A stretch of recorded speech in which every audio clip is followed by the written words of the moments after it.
The Magicka Templar over the last year has been one of the strongest and most powerful damage dealer classes, but also one that's drawn the short end of the stick in very recent times. Hopefully, after you're done here, you'll have a better understanding of where it is at the moment, and I reckon it's fairly promising. Over the next 15 minutes or so, I'll be showing you why. Hi, this is Liko, and welcome to my Magicka Templar PVE build and rotation video for the Flames of Ambition DLC.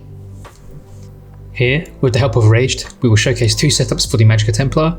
Both will be using dual wield weapons in order to work with the class's strengths, but you'll still be alright with an Inferno Staff on the front bar as well if you choose to do so. This is primarily geared towards 12-person trials, but can be adjusted to suit any type of PvE activity, whether it be 4-man dungeons, solo arenas, or general overland play. Before then, I'll quickly cover the fundamentals, including choice of race, Mundus Stone, and food. Feel free to skip ahead to setup 1 if you already know what you're doing here. Choice of race. So in the last couple of patches, Ultima, Dunmer and Khajiit have been the best choices for Magicka DPS, with a shout out to Breton for its extra sustain benefits. In this coming update, it is still largely the same, though Khajiit probably offers the best all around package by a tiny amount thanks to its extra HP and recovery passives to go with its critical damage. Ultima, which has probably been the most popular Magicka class till now, is of course still right up there, and if your current character is an Ultima, you can quite happily stick with your choice if you don't fancy a race change. Dunmer is as always neck and neck with Ultima, so out of the three you literally can't go wrong.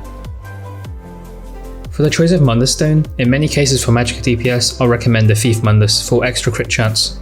If you are using Mechanical Acuity, which briefly gives a 100% crit chance, the effect of the Thief will be wasted during that time, so the Shadow Mundus Stone will most likely be the way to go in that case for the extra critical damage.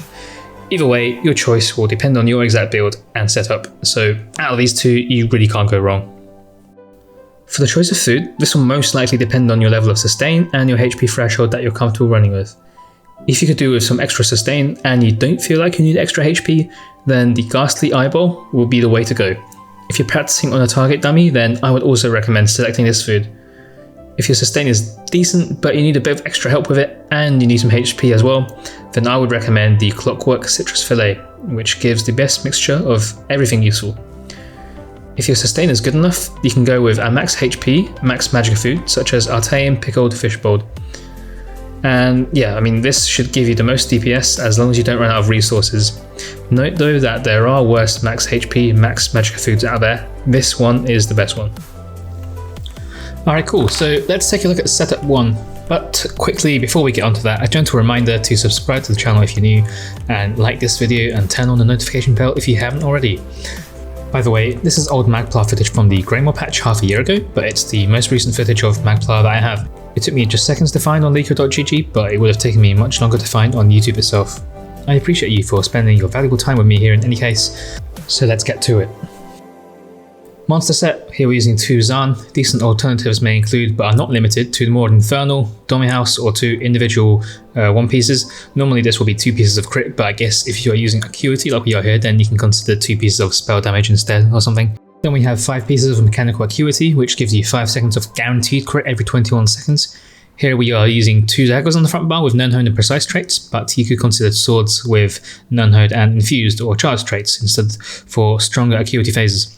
If you don't like the dual weapons, then you can also try and infuse Precise or Nunhoned Inferno Staff instead. On the back bar, we are using the trusty old VMA Inferno Staff. Our second 5-piece is Siroria. This is the best 5-piece set in the game for Magicka, nothing more to say. We are using it on the body on this occasion. You can also use 1 Siroria dual weapon and 1 Acuity weapon by switching out a Siroria body piece with an Acuity piece, which allows you to control both of these procs on the front bar, which you might prefer as well. Also, just to confirm, we are using a Khajiit race in these passes, just in case you couldn't tell by the tail. And now onto the skills. Before I say anything, we are using the same set of skills on both of these builds, so the good news for you and me is that you don't have to hear me repeat myself. Alright, so on the front bar we first have Purifying Light, cheap ability and does pretty good damage overall. Doesn't scale excellently, so you could consider replacing this skill with an extra spammable cast and free up a skill slot on your bars. This will most likely be the case if you go for a high risk vampire build. You could replace the Purifying Light with the Simming Frenzy in that case. See my Magicka Necromancer video for some inspiration on that. Next we have Puncturing Sweeps. This is a melee range ability and is our main spammable. It's a channel ability as well, which does pretty good damage on its own and also heals you a fair bit. The beauty and the curse of this skill is how it ties into the Burning Light passive, which will contribute a significant portion of your damage as well, which you'll see in the combat metrics pass later on. There was a slight update to Burning Light in this patch, which should make it actually a little bit easier to get those procs in various different situations. So now we have Radiant Oppression. This is another channeled ability and it's our Execute. Extremely strong, especially at lower HP thresholds. Definitely worth using this ability over the previous one, Puncturing Sweep at 25% and below, or possibly slightly even higher, say 30%, depending on your exact build. Next up we have Blazing Spear, which has a pretty strong direct damage portion, but a relatively weak dot that follows for up to 10 seconds. However, you should get up to 2 or 3 Burning Light procs per cast, which overall makes this ability quite strong. Inner Light is for passive use, so don't ever cast this, but just have it on your bar. Meteor is your front bar ultimate here, pretty good damage and also gives the Mage's Guild passive bonuses.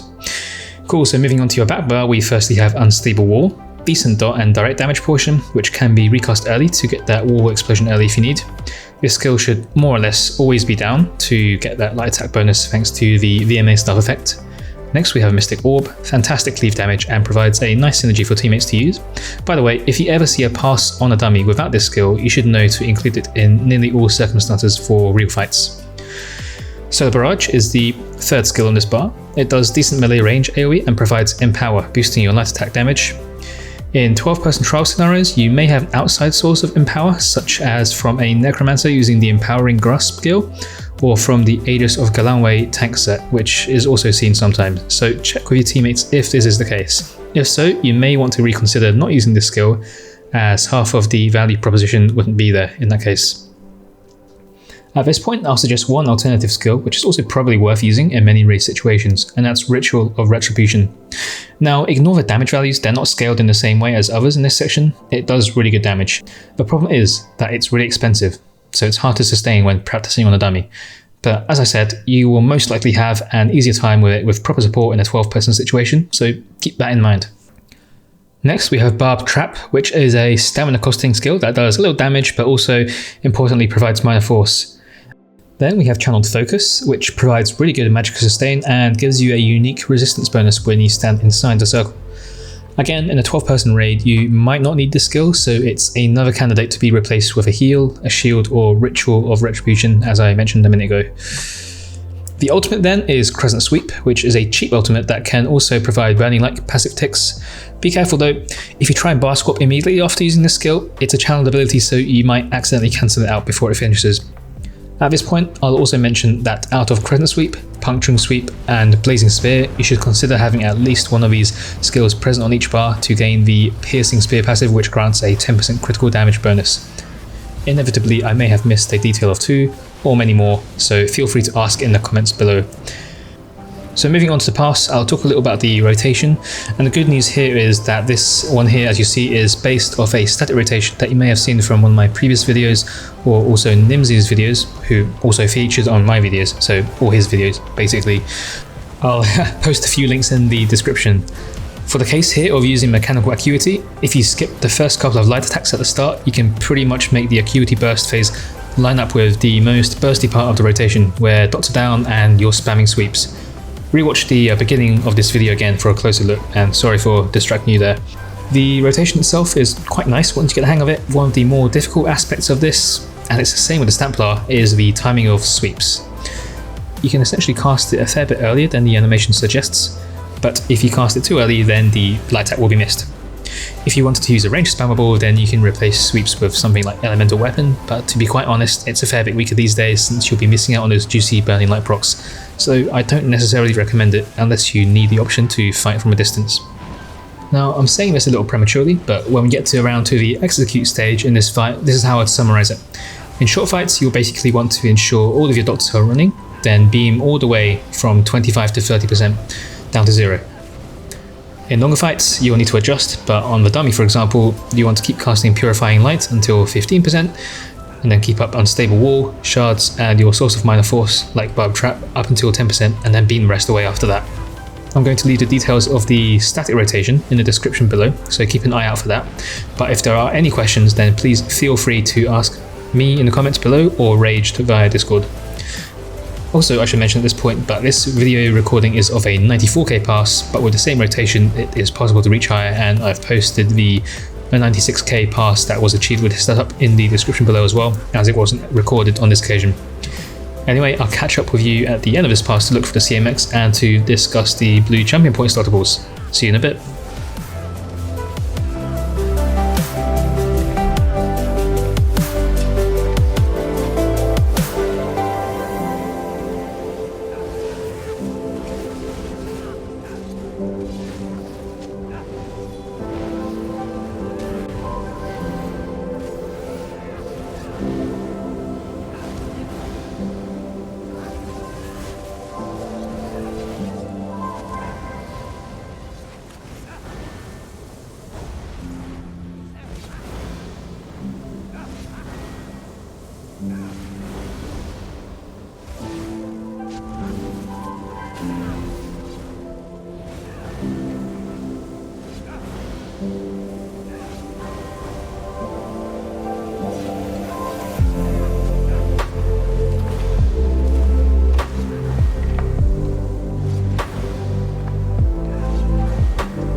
Alright, cool. So as you can see, burning light damage in this pass did 8k DPS, and that really just highlights how valuable punching sweeps is to the mag class toolkit for single target DPS.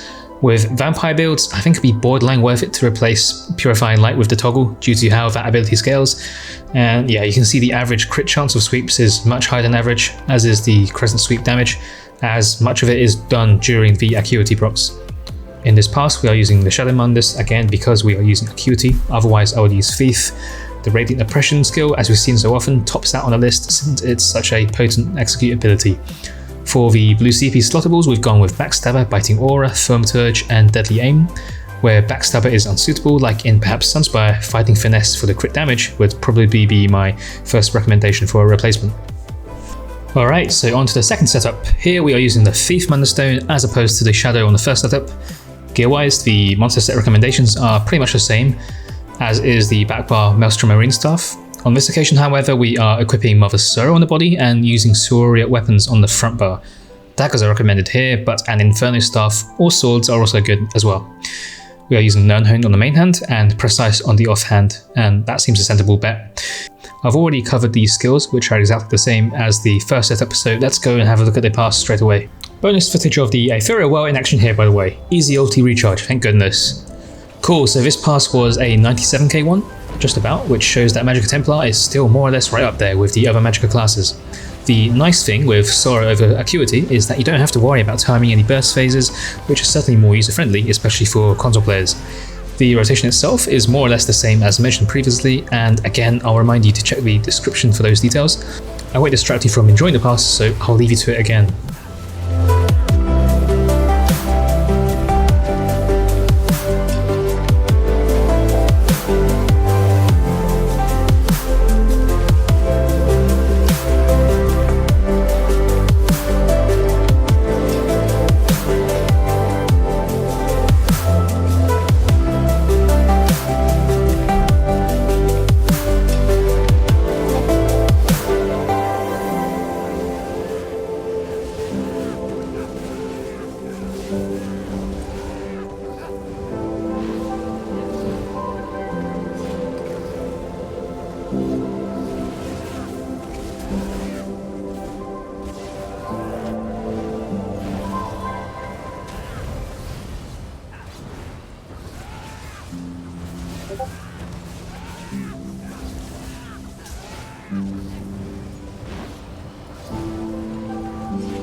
Looking at the CMX, you can see that the average crit chance is 71.5% with max of 74.8 on the front bar.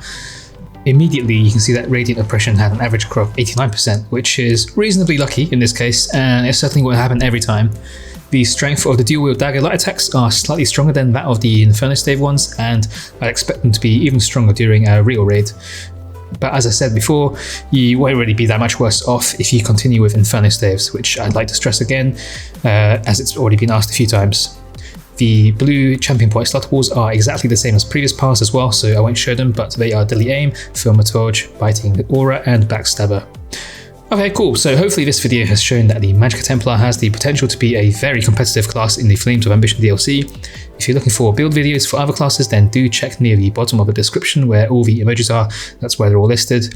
If this video has been at all helpful to you, then do consider checking liko.gg, where you can find much more of the same from myself and from many others. Thank you for spending your valuable time with me. This is Liko. Stay safe, have a good day, and see you in the next one. Like and subscribe.